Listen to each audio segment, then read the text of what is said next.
And a partial government shutdown went in effect for the Department of Homeland Security on Saturday. Republicans couldn't get to the 60-vote threshold to create a stopgap funding bill with their Democrat counterparts.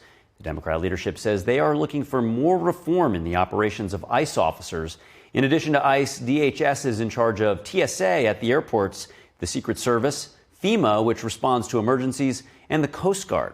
Joining us to discuss the implications for daily life is Andrew Arthur. He's a fellow in law and policy at the Center for Immigration Studies, as well as a former immigration judge. Andrew, thank you for joining us this morning. What will be the impact of this shutdown? Well, it's a great question, Kerry, because DHS only represents 4% of the federal budget, but you've detailed some of the critical activities that they do. TSA, we all interact with them whenever we go to the airport, and I hope, like me, you're as nice to them because they get plenty of hate during the day. Secret Service, not simply the Secret Service for Donald Trump and his family, Melania Trump, but also for Barack Obama and his wife, Michelle, for Bill Clinton and his wife, Hillary. We talk about port security. Right now, we're in the midst of an economic boom, but if those critical port security duties can't be carried out, then there's a possibility it's going to put a damper on the economy. It's going to send our productivity down. It's going to make life harder for ordinary Americans. So 4% of the budget, but they perform some of the most crucial duties that the government assigns. Yes, certainly, as you mentioned, while it's a small portion of the government, a very critical portion of the government, and it serves the American people in a variety of very important ways. FEMA, of course, with these winter storms. So, Andrew, how do you see this shutdown coming to an end? So it's going to go one of two ways, Kerry. Either this thing is going to be resolved by the end of the week. There will be some, agreements made about how ICE and CBP will carry out their duties.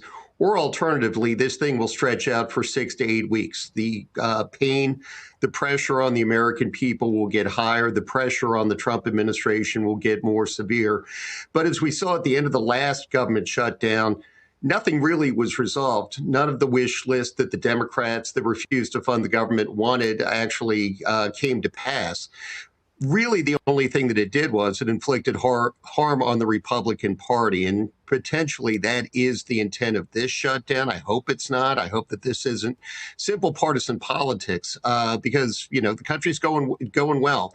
We need to keep it going well. We don't need a blip like this, especially, as you mentioned, with FEMA, with storm season coming up in the spring, especially in the Midwest. And of course, we saw some, horrible storms here in the East. So, we need to keep the money flowing. Hopefully they'll come to an agreement. Again, it's either going to end in a week or it's going to take 2 months.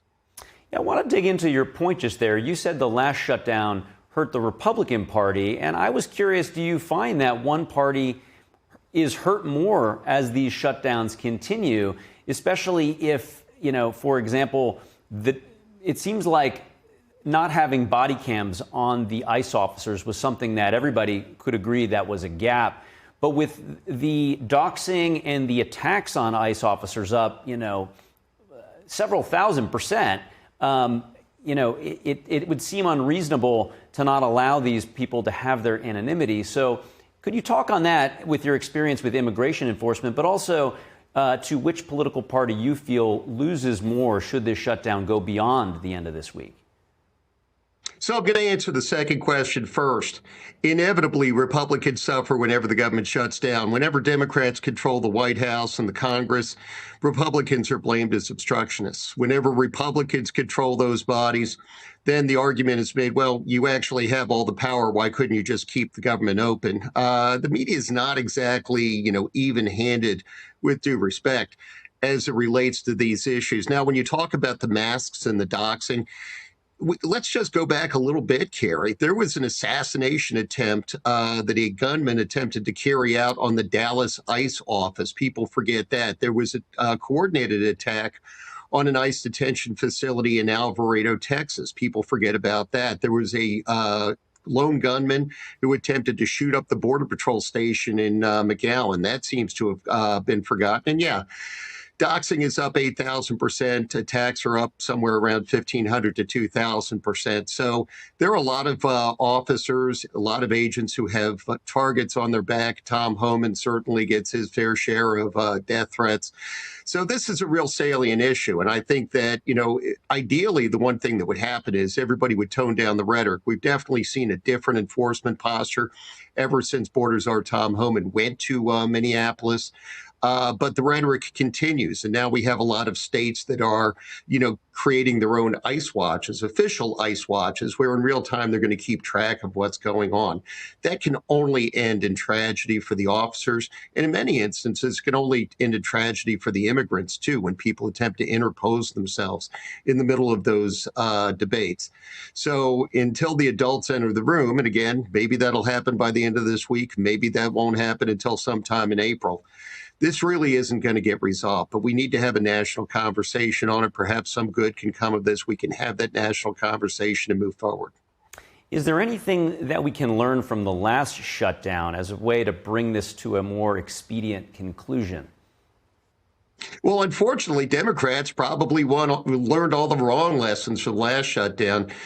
Democrats in the Virginia midterm elections wiped out Republicans. Republicans lost 15 seats in the House of Delegates, and now we see Democratic Governor Abigail Spanberger attempting to redistrict the Old Dominion so that Republicans only have one seat left. The same thing happened in New Jersey, where Mikey Sherrill cruised to what was supposed to be a very tight election to victory.